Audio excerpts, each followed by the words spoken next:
Residents of Nsumbi village in Nansana, Kampala, flocked the home of the late Tom Masaba, one of the two truck drivers killed in South Sudan.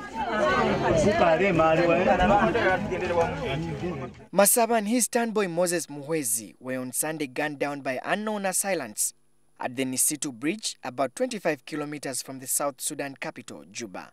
Masaba was the breadwinner and he leaves behind a widow and 5 children.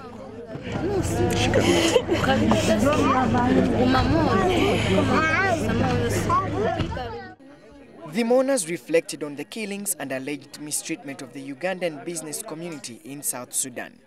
I want all Ugandans which are in Southern Sudan to come back in their homeland, so that even Sudanese they can go back to their homeland. We are tired of killing our people. We are requesting the government to give us enough security, either to go in the convoy when we are entering into Southern Sudan. Otherwise, things are going to come worse every time. Joas Masaba is one of the 5 siblings that the late Tom Masaba has left, and his wife will have to work extra hard to ensure that they grow into responsible citizens.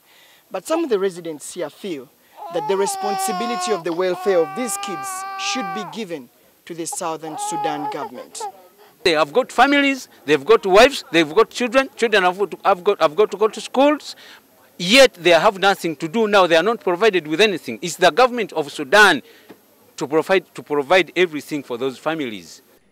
Johnson Birom Maisho, a truck driver with Amponye Transporters, is one of those who survived during the ambush, which claimed the lives of his 2 workmates.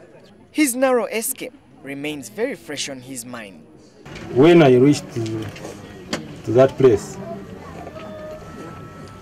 two men came from the bush having guns.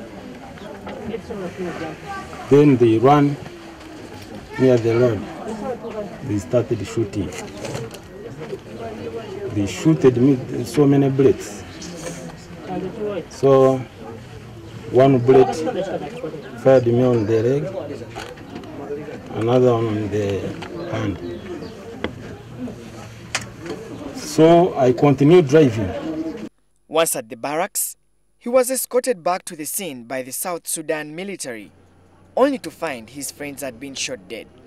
The bodies of the deceased have been transported to Kabale and Barara for burial. In January alone, the Joint Action for Redemption of Uganda traders in South Sudan reported that 12 Ugandans were killed, including 5 border cyclists in the Jonglei state. This, together with the complaints from the Kampala City Traders Association about the mistreatment of the Ugandan businessmen and women in Juba. Government has condemned the rampant killings of Ugandans and wants answers from the South Sudan government. Now, the recent incident that happened, similarly, we have sent a note of condemnation and demanded that we need an explanation as to what the government of South Sudan is going to do about it. Foreign Affairs Minister Okello Oryem has also revealed that government is in talks with South Sudan to beef up security between Nimule and Juba. We can only give protection as far as Nimule, the border of Uganda. We cannot give protection beyond the border of Uganda. But we are requesting that the government of South Sudan, the police of South Sudan, should guarantee the security of every single citizen of Uganda who travels to South Sudan. The Inspector General of Police, Solomon Serwanja, NTV. Needs to be